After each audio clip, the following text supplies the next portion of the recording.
फिल्मी किस्से बाय राकेश में आज हम ऐसे संगीतकार की बात करेंगे जिन्होंने बॉलीवुड के मसालेदार संगीत में भी गज़ल की शैली की मिठास भर दी और सिनेमा जगत के दिग्गज संगीतकारों में अपना नाम शामिल कर लिया। बॉलीवुड में उन्हें गज़ल किंग के नाम से जाना जाता है। मदन मोहन। मदन मोहन का जन्म 25 जून 1924 को बगदाद में हुआ था, जहां उनके पिता राय बहादुर चुनीलाल कोहली इराकी पुलिस फोर्सेस में अकाउंटेंट जनरल थे। 1932 के बाद उनका परिवार अपने असली घर चकवाल में आ गया, जो ज़िला जेलम पंजाब में था, अब पाकिस्तान में है। मदन मोहन को अपने दादा दादी के पास छोड़कर पिता काम की तलाश में बॉम्बे पहुंच गए। मदन मोहन के पिता फिल्मस्तान स्टूडियो के जनरल मैनेजर बन गए। ये भी कहा जाता है कि मदन जी के पिता फिल्मस्तान और बॉम्बे टॉकीज स्टूडियो में पार्टनर बन गए थे। मदन मोहन भी बॉम्बे पहुंच गए और सेंट मेरी स्कूल बायकला में पढ़ने लगे। मदन जी ने ऑल इंडिया रेडियो पर बच्चों के प्रोग्राम में परफॉर्म करना शुरू कर दिया। एक बार मदन जी एक 9 साल की बच्ची को रेडियो के स्टूडियो ले गए गाना गाने के लिए, लेकिन बच्ची ने रोना शुरू कर दिया। मदन जी ने उसके आंसू पोंछे। वो बच्ची आगे चल के एक बड़ी सिंगर और एक्ट्रेस सुरैया बनी। सुरैया के अलावा एक हम उम्र लड़के से मदन मोहन की दोस्ती ऑल इंडिया रेडियो बॉम्बे में ही हो गई थी। वो लड़का आगे चल के the great showman Raj Kapoor बना। ये हैरानी की बात थी कि कभी राज कपूर की फिल्म में मदन मोहन का संगीत इस्तेमाल नहीं हुआ। उसके बाद मदन मोहन ने देहरादून जाकर भी पढ़ाई की। 1943 में मदन मोहन ने आर्मी ज्वाइन की और सेकेंड वर्ल्ड वॉर ख़त्म होने तक आर्मी में ही रहे।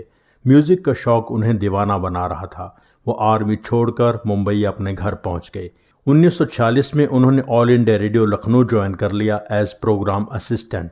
यहाँ उनकी जान पहचान उस दौर के बड़े कलाकारों से हुई। उस्ताद फयाज़ खान, उस्ताद अली अकबर खान, बेगम अख्तर, तलत महमूद। 1947 में उनकी ऑल इंडिया रेडियो दिल्ली में ट्रांसफ़र हो गई। उन्हें गाना गाने का शौक़ था, इसलिए उन्होंने 2 प्राइवेट गज़लें 1947 में और 2 1948 में रिकॉर्ड की। मदन मोहन के पिता को अपने बेटे पर बिल्कुल भी यकीन नहीं था। वो मदन जी से नाराज़ थे कि पहले तुमने आर्मी छोड़ दी, फिर रेडियो की नौकरी भी छोड़ दी, करना क्या चाहते हो? मदन जी ने कहा, फिल्मों में काम करना चाहता हूँ। मदन जी के पिता स्टूडियो के पार्टनर थे, उनकी मदद कर सकते थे, लेकिन चुन्नीलाल जी ने ऐसा नहीं किया। उन्होंने मदन जी से कहा कि मैं नहीं चाहता कि तुम फिल्मों से किसी भी तरीके से जुड़ो, मैं तुम्हारी कोई मदद नहीं कर पाऊंगा। अपने आप पर यकीन है तो अपने दम पर कुछ करके दिखाओ। मदन जी ने अपने पिता का घर छोड़ दिया, फिल्मों में काम तलाश करने लगे, गाने भी गाए, थोड़ी बहुत एक्टिंग भी की।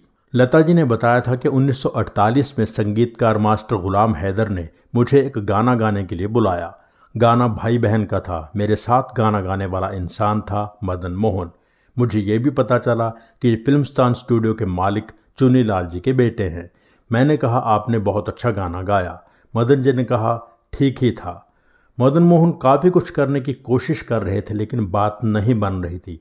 ऐसे में संगीतकार एस.डी. बर्मन ने उनसे कहा कि तुम भटक रहे हो, तुम एक अच्छे संगीतकार बन सकते हो, उसी पर ध्यान दो।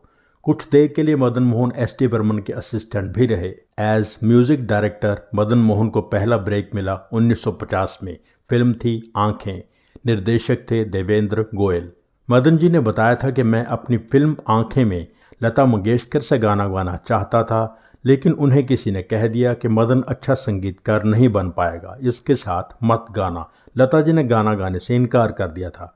जब मदन जी ने अपनी पहली फिल्म आंखें का म्यूजिक तैयार कर लिया, फिल्म बन गई, तो मदन जी ने अपने पिता को बुलाकर आंखें का प्रीव्यू दिखाया। उस दिन मदन जी के पिता ने कहा कि मुझे यकीन हो गया है कि तुमने सही रास्ता चुना है, तुम म्यूजिक को फील करते हो। मैं गलत था जो तुम्हारे टैलेंट को पहचान नहीं पाया। 2 महीने बाद मदन जी के पिता दुनिया छोड़ गए।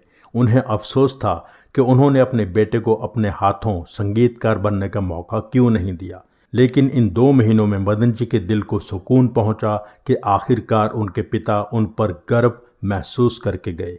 लता जी ने बताया था कि मदन जी की पहली फिल्म में गाना ना गा पाने की वजह से मदन जी मुझसे नाराज़ थे। फिर राखी के दिन मुझे अपने घर ले गए और अपने हाथ पर मुझसे राखी बंधवाई और कहा कि आज से हम भाई बहन हैं, क्योंकि हमने साथ में पहला गाना भाई बहन का गाया था। जब मदन जी 1951 की फिल्म मदहोश का संगीत बना रहे थे तो लता जी ने गाना भी गाया और कंपोजिशन से बहुत खुश भी हुई और पहली फिल्म में ना गाने के लिए माफ़ी भी मांगी। तब से लेकर जब तक मदन जी जिंदा रहे लता के राखी भाई बने रहे। लता से वो हमेशा गाना गवाते थे। लता जी के आवाज़ के बिना उन्हें अपना संगीत अधूरा लगता था। मदन मोहन के संगीत का सफ़र धीरे धीरे आगे बढ़ने लगा।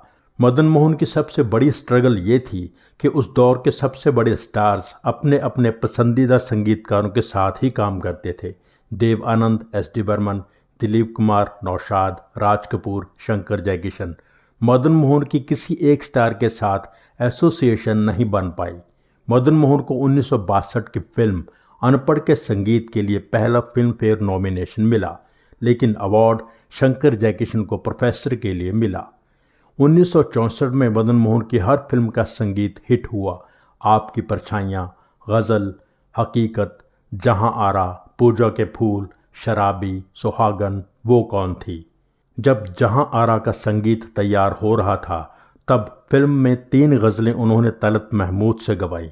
निर्माता, निर्देशक और बहुत लोगों ने कहा कि यह रफ़ी साहब का ज़माना है, सारे गाने उनसे गवाओ, लेकिन मदन मोहन नहीं माने। उन्होंने ज़िद पकड़ ली कि या तो तलत महमूद गाएंगे या मैं फिल्म छोड़ दूंगा। वो गज़लें थीं, तेरी आँख के आंसू पी जाऊं, मैं तेरी नज़र का सुरूर हूँ, फिर वही शाम, वही गम, वही तन्हाई है।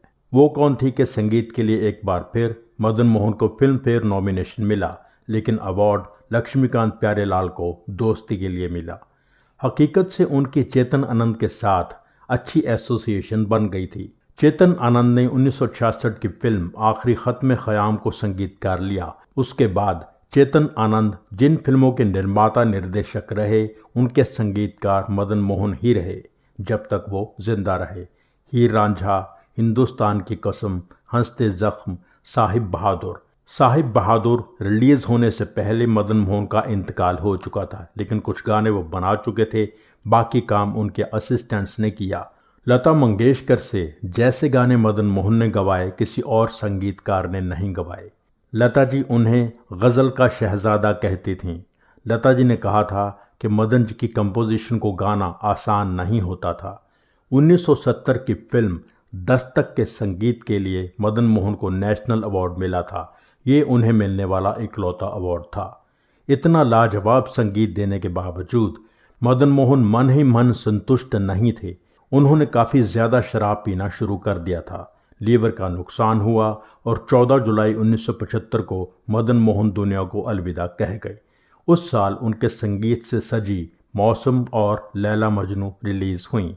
लैला मजनू के संगीत का काम पूरा नहीं हो पाया था, उसे संगीतकार जयदेव ने पूरा किया। लैला मजनू के गाने रिकॉर्ड करते समय सब ने कहा था कि ये किशोर कुमार का ज़माना चल रहा है, उससे गवाओ। मदन मोहन ने फिर जिद पकड़ ली थी कि या तो मोहम्मद रफ़ी गाएंगे या मैं फिल्म छोड़ दूंगा, क्योंकि मजनू के गाने रफ़ी साहब से बेहतर कोई नहीं गा पाएगा। उनकी बात माननी पड़ी।